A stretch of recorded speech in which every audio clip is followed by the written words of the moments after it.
नमस्कार, मी आरती Kulkarni. IBN Lokmat special मध्ये आपण पुन्हा एकदा बोलणार आहोत टोलच्या प्रश्नावर. राज्यभरामध्ये टोलचा मुद्दा खूप गाजतोय. कोल्हापूरच्या टोलचा प्रश्न अजूनही मिटलेला नाही आणि त्यातच मुंबई पुणे एक्सप्रेसवे असो, मुंबई गोवा हायवे असो, इथे मुंबईतून पनवेल मधून या हायवेवर शिरताना जे टोल नाके आहेत त्याच्यावरून बराच वादंग माजलेला आहे. पनवेलच्या टोल नाक्याचा प्रश्न तर खूपच गाजतोय. वाशीच्या पुढचा खारघर टोल नाका गेलं वर्षभर वादात होता आणि आता हा टोल नाका सरकारच्या आदेशानंतर सुरू झालेला आहे. विधानसभा निवडणुकांच्या पूर्वी सुद्धा यावरून राजकारण झालं आणि हा टोल नाका सुरू झाल्यामुळे पुन्हा एकदा राजकारण सुरू झालेलं आहे. हा प्रश्न आपण बघणार आहोत. यावर काही उत्तर आहे का याबद्दल आपण आपल्या पाहुण्यांना विचारणार आहोत. आपल्या बरोबर आधी काँग्रेसमध्ये असलेले आणि नंतर भाजपमध्ये गेलेले आमदार प्रशांत ठाकूर हे फोनवरून असणार आहेत. याच मुद्द्यावरून त्यांनी काँग्रेसच्या आमदारकीचा राजीनामा दिलेला होता. त्याचबरोबर मनसेचे वाहतूक उपाध्यक्ष महेश जाधव असणार आहेत आणि आपला रिपोर्टर आहे शैलेश तवटे. नेमकी तिथे काय परिस्थिती आहे हे तो सांगणार आहे. बघूया आपण या खारघरच्या टोल नाक्याचा यू-टर्न.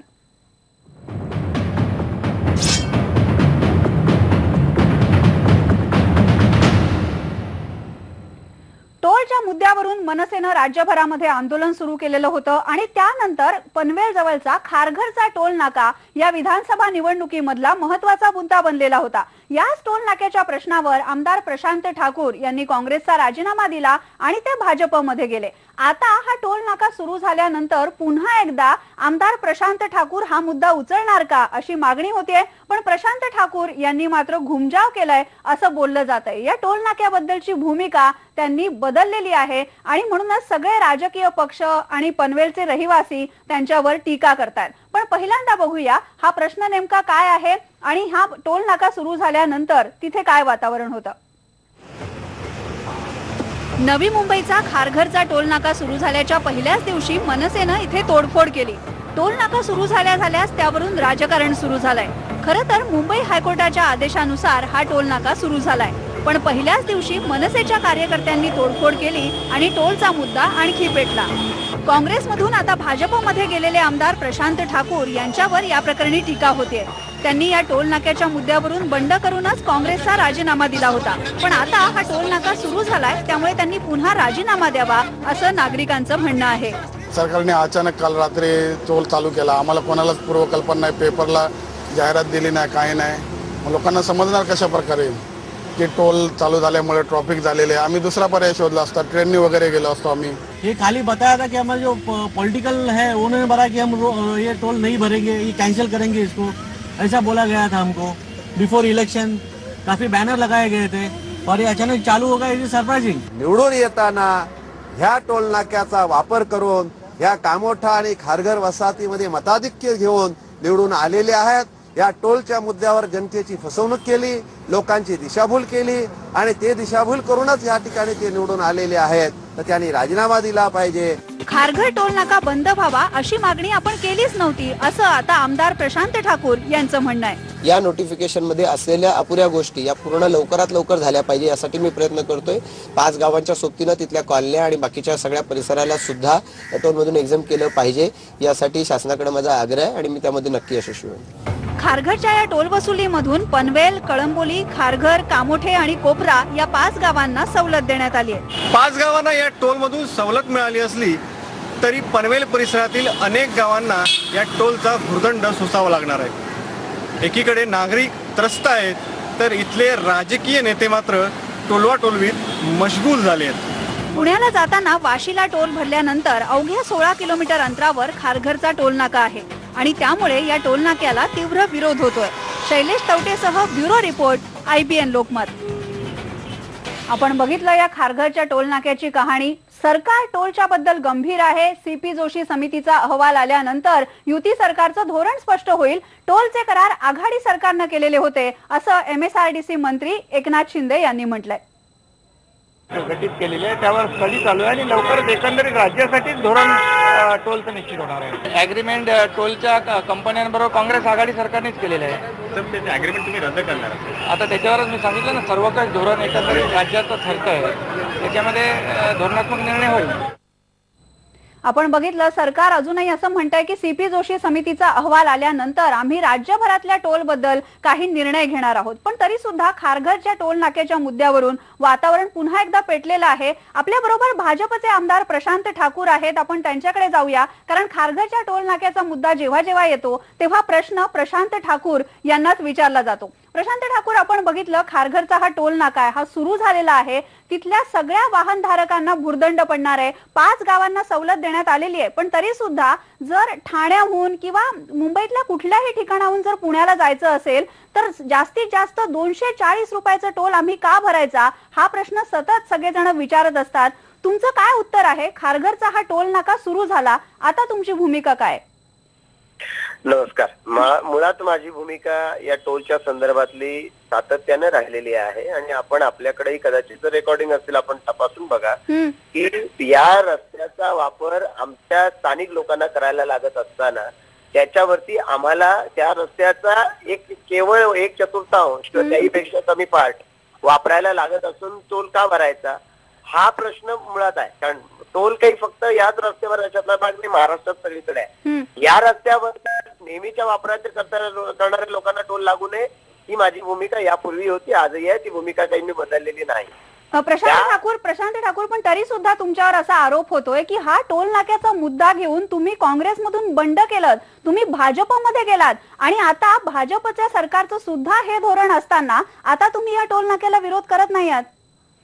नाही, खरं तर मुळामध्ये आपला मुद्दाच चुकीचा आहे मॅडम, आणि तो कदाचित काही राजकीय व्यक्तींनी हे केलेला आहे. तुमचं म्हणणं बरोबर आहे की स्थानिक रहिवाशांना सूट मिळावी ही तुमची मागणी होती, पण तरी सुद्धा वाहनधारकांना भुर्दंड का? नाही, आता ह्या प्रश्नाच्या बाबतीमध्ये जर तो रस्ता कॉन्क्रिटाईज झाला असेल आणि त्याच्यामुळे त्यांचा ट्रॅव्हल टाइम वाचला असेल आणि त्यानंतर शेवटी असं आहे की या विषयाच्या संदर्भामध्ये कोर्टामध्ये याचिका झालेल्या आहेत. हायकोर्टाच्या सुनावणीनंतर 2 टोल नाक्यामधलं अंतर कमी असताना सुद्धा या टोल नाक्याला परवानगी दिली गेली आहे. म्हणजे हायकोर्टाच्या पातळीवर सुद्धा या टोल नाक्याच्या संदर्भातले जे काही मेरिट्स डिमेरिट्स आहेत ते सगळे तपासले गेले.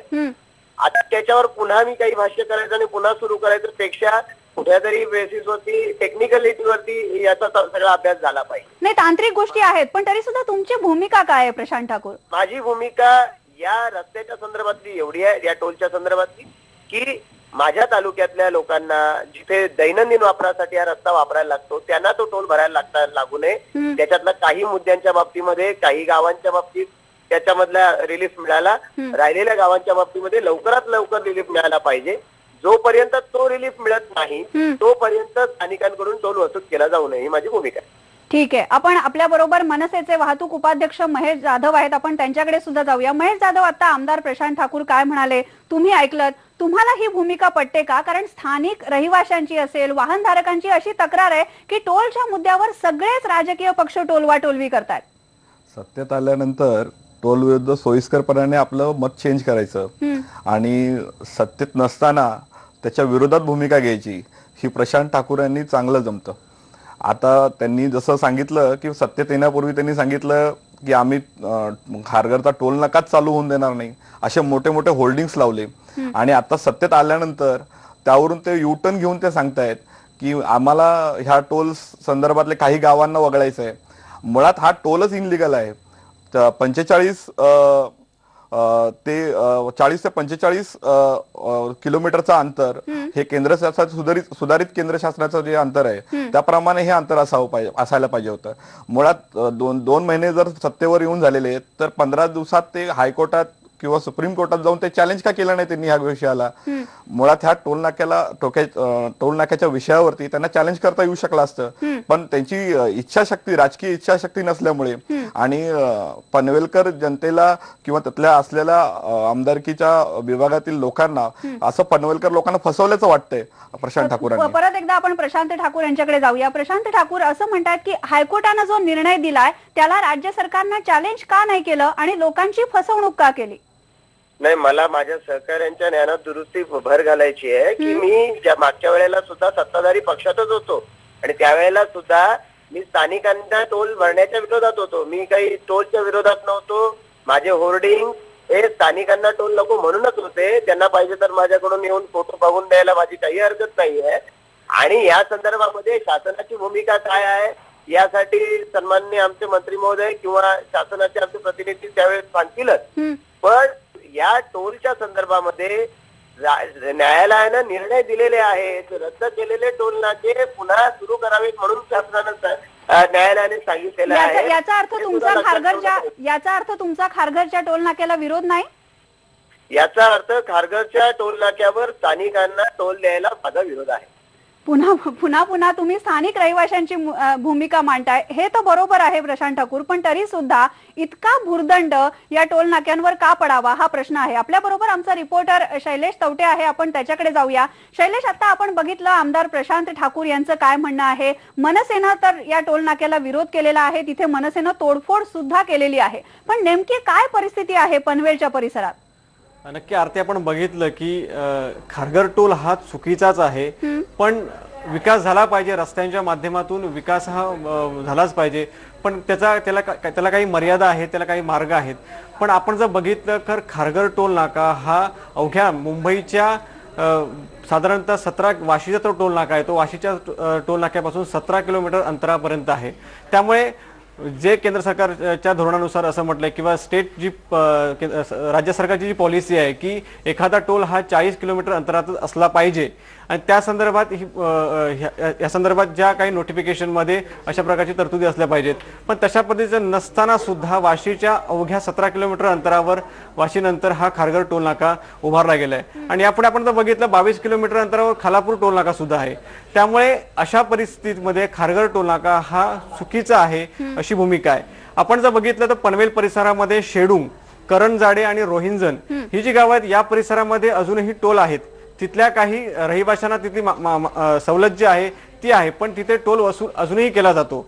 मग हा चौथा भर जो आता सायन पनवेल महामार्ग जो आहे राज्य पातळीवर हा सर्वात मोठा मार्ग मानला जातो.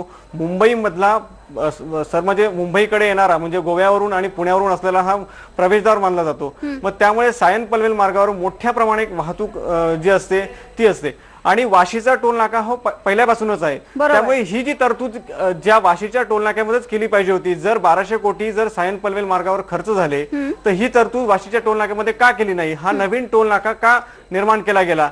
आणि अशा पद्धतीनं ज्या खारघर टोल नाक्याविषयी आमदार प्रशांत ठाकूर बोलतायत की त्यांनी या संदर्भात विरोध केला. मान्य, या काँग्रेसमध्ये असताना त्यावेळी सत्तेमध्ये ते होते, त्यावेळी सुद्धा सरकारला जमलं नाही, कारण पीडब्ल्यूडी ज्या सार्वजनिक बांधकाम विभागाने जे हे टेंडर काढलं गेलं, जे एका कंपनीला दिलं गेलं, तर त्यानंतर ज्या पद्धतीने विरोध केला गेला, अनेक राजकीय पक्ष होते, शिवसेना असेल, मनसे असेल किंवा अनेक घटक असतील पक्षामधले, मग त्यांनी सुद्धा आंदोलनं केली गेली. पण ज्यावेळी एखादा पक्ष ज्यावेळी सत्तेमध्ये असतो त्या सत्तेमध्ये पक्षातल्या व्यक्तीनेच हे या संदर्भात मोठी भूमिका घेतली पाहिजे होती, पण म्हटलं ती तशी घेतली गेली नाही. तेव्हा ती माघार घेतली गेली आणि त्यानंतर हा खारघर टोलचा प्रश्न तसाच राहिला. बरोबर आहे, खारघर टोल नाक्याचा प्रश्न खूपच चिघळत चाललेला आहे. आपण बघितलं पनवेलच्या परिसरामध्ये 5 टोल नाक्यांचा वेढा आहे, आणि ज्याला कुणाला पुण्याला जायचं असेल, गोव्याला जायचं असेल, त्याला जास्तीत जास्त टोलचा भुर्दंड भरावा लागतो. याबद्दल आपण बोलणार आहोत, पण आता एक ब्रेक घेऊया. ब्रेक नंतर पुन्हा भेटूया.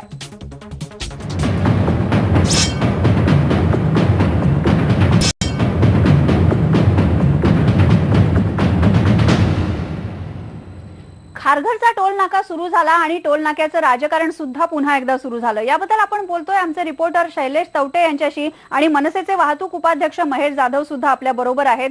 शैलेश, आपण बघितलं पनवेलच्या परिसराला 5 टोल नाक्यांचा वेढा आहे, आणि हा टोल नाका चुकीचा आहे असं सगळेजण म्हणतात, तरी सुद्धा सार्वजनिक बांधकाम खातं याबद्दल ठोस भूमिका का घेत नाहीये? नक्कीच आरती, म्हणजे कशा पद्धतीनं लोकांना, नागरिकांना अविश्वास दाखवायचा हे जर शिकायचं असेल तर राजकीय नेत्यांकडून शिकायचं. तत्कालीन ज्या सरकारचं असेल सार्वजनिक बांधकाम विभाग आणि सध्याच्या सरकारमध्ये असलेलं सार्वजनिक बांधकाम विभाग, म्हणजे सर्वस्वी हा सर्व दोष जो आहे तो मी सार्वजनिक बांधकाम विभागावर टाकतोय. कारण जर 95% कंप्लेशन सर्टिफिकेट जे आहे, जे न्यायालय सादर केलं जातं, ते जे एसपीटीपीएल जी कंपनी आहे, Sion Panvel tollways private limited, त्या कंपनीने सादर केलं आणि सांगितलं की आम्ही 95% आमचं काम झालेलं आहे, त्यामुळे हा जो टोल आहे आम्हाला सुरू करण्याची परवानगी द्यावी. त्यावेळी हे सार्वजनिक बांधकाम विभाग झोपलेलं होतं का?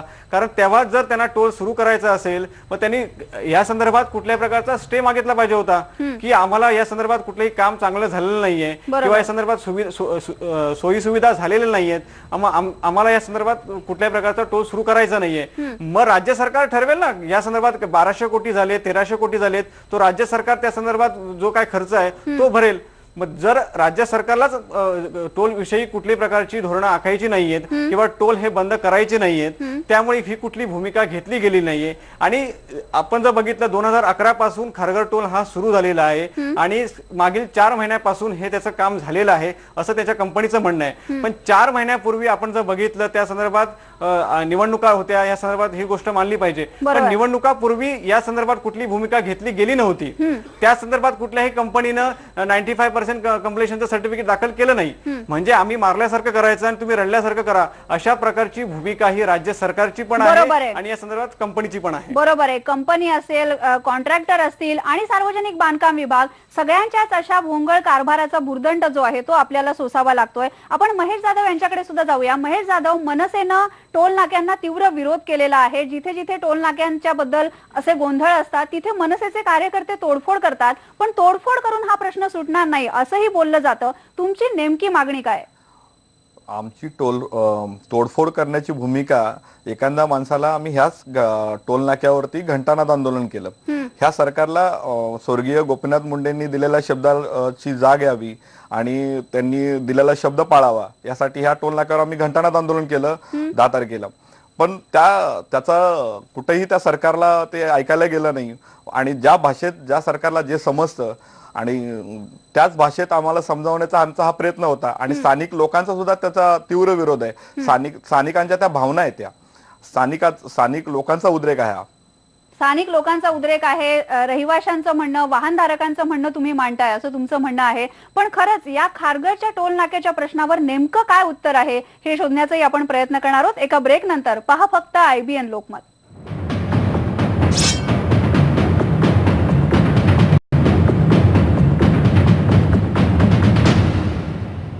खारघरच्या टोल नाक्याबद्दल आपण बोलतोय. मनसेचे वाहतूक उपाध्यक्ष महेश जाधव यांच्याकडे आपण जाऊया. महेश जाधव, खारघरचाच टोल नाका नाही तर राज्यातले असे जे जादा टोल नाके आहेत असं तुमचं म्हणणं आहे, त्याबद्दल तुमची काय मागणी आहे? महाराष्ट्रात ज्या ठिकाणी 45 ते 50 किलोमीटरच्या रेंजमध्ये, त्याच्यापेक्षा कमी रेंजमध्ये असलेले टोल नाके, सर्व टोल नाके बंद व्हावे. ते तर मुळात इनलिगल टोल नाके आहेत. आणि ज्या आपण जे टोल चालू करतायत त्या टोल पासून जर जनतेला फायदा होणार नसेल, 5-5 किलोमीटर रांगा लागणार असतील, तर अशा टोल नाका उभारून त्यातून राज्य सरकार किंवा जनतेचं काय हित पाहते हे मला काही कळत नाही. बरोबर, तुम्ही म्हणता तसं एक तर टोलचा भुर्दंड भरावा लागतो आणि वेळही जातो. आपण शैलेश चौटेकडे सुद्धा जाऊया. शैलेश, आज खारघरचा टोल नाका सुरू झाला आणि टोल भरण्यासाठी वाहनांच्या रांगा लागलेल्या होत्या, त्यामुळे मुंबईतून बाहेर पडतानाच एवढं ट्रॅफिक जाम होतं. तर या खारघरच्या टोल नाक्यावर उपाय काय? नक्कीच उपाय म्हणजे आता या संदर्भात जी राज्य सरकारने भूमिका घेतलेली आहे की आजच म्हणजे काल मध्यरात्रीपासून जो टोल सुरू झालेला आहे त्यामुळे नोटिफिकेशन तर जारी झालेलं आहे, त्यामुळे आता याला बदल करणं शक्य नाही. पण ज्या पद्धतीनं एखाद्या कंपनीला हायकोर्टाच्या माध्यमातून जर नोटिफिकेशन जात असेल आणि जे सार्वजनिक बांधकाम विभागाने दिलं असेल तर या गोष्टीला कुठेतरी आता राज्य सरकारने एक वेगळी भूमिका घेतली पाहिजे. या संदर्भात जे टोल नाके आहेत, जे समजा आता हा जर टोल नाका आहे तर 1200 कोटीचा टोल नाका आहे.